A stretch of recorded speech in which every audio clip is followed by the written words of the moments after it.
Hey you, how's it going? Welcome to my trans talk on my expectations for gender reassignment surgery. I'm doing this video because my surgery is now less than a month away. I'm booked in for the operating theatre on the 27th of July 2017, which is this month, and that's going to be at Leeds Methley Spire Park Hospital, and it should definitely be happening unless I have a shocking pre-op and I'm really ill.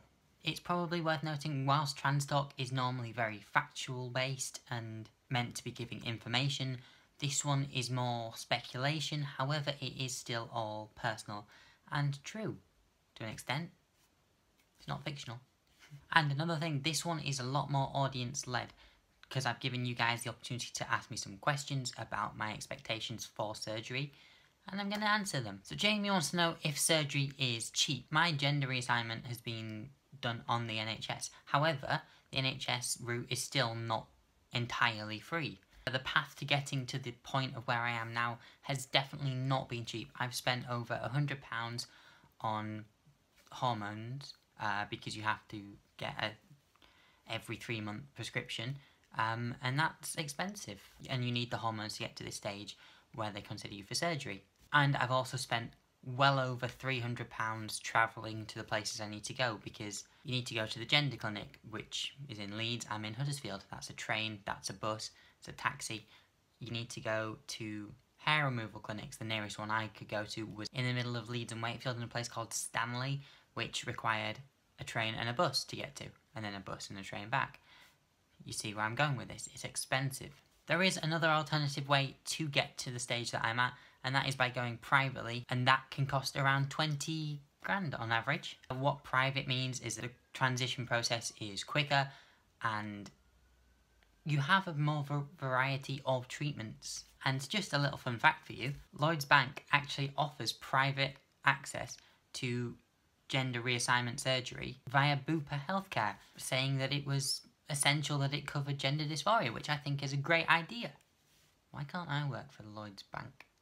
Gillian has asked me a ton of things. The first thing that she's asked is, what support do I want from friends, family, before, during and after? Well, all my friends have really supported me through this whole escapade, and all the family that I care about getting support from have supported me too. I'm actually moving back in with my mum for the 12 weeks of recovery time that I'm told I have to have, just because I don't really want to be a burden on my housemates, and I also think it is probably the better environment to be in should anything go wrong, or should I just need some sort of help. Do expect visits though, and if none of you turn up, consider our friendship done. Another thing Gillian has asked me is, just in general, what are my expectations for the surgery itself and life after? Before I actually started my hair removal sessions, which are required for surgery, I had to go and meet my surgeon last year, and he actually showed me the photos of like step by step of the actual surgery, so I kind of know what it's about. I did nearly faint during that exposition. Like I had to lie down and have a glass of water, which was not that fun. Regarding life after, there are 12 weeks of recovery time to get through, which I think will be kind of hard. I mean, that's 12 weeks of just putting my life on hold. But I'm gonna get through it, because I've waited 21 years for this. And dear God, there is nothing that is gonna stop me from getting any further than this point. And lastly, Gillian wanted to know if I had any vulnerabilities or worries about the whole thing. And in all honesty, I am actually borderline paranoid. I'm paranoid that they're going to tell me that there's either been a mistake and it's not until 2018, or that I'm not going to be well enough for surgery. There's very little reason for them to do this, because as far as I am aware, I'm perfectly healthy. The last time I checked, my BMI was actually ideal.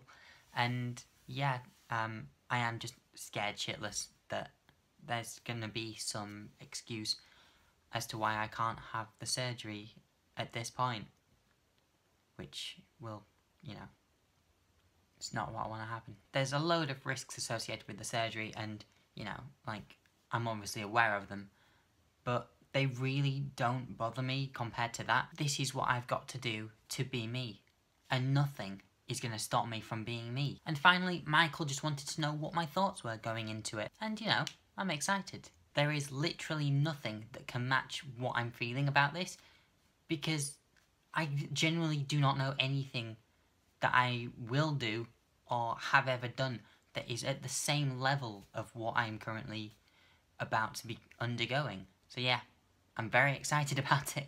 So that is my expectations for gender reassignment surgery, or sex reassignment surgery, whichever one you want to call it. I'm also going to be making a video post-surgery to see kind of like how the expectations weighed up against the reality.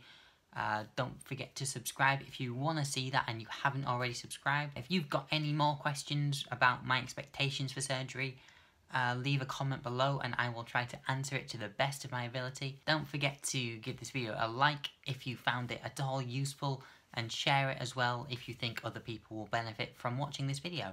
Show it to your mate, show it to your mum, show it to your dad, show it to prospective trans people who are getting close to surgery. I shall see you next time, whenever next time will be. Adios, bye.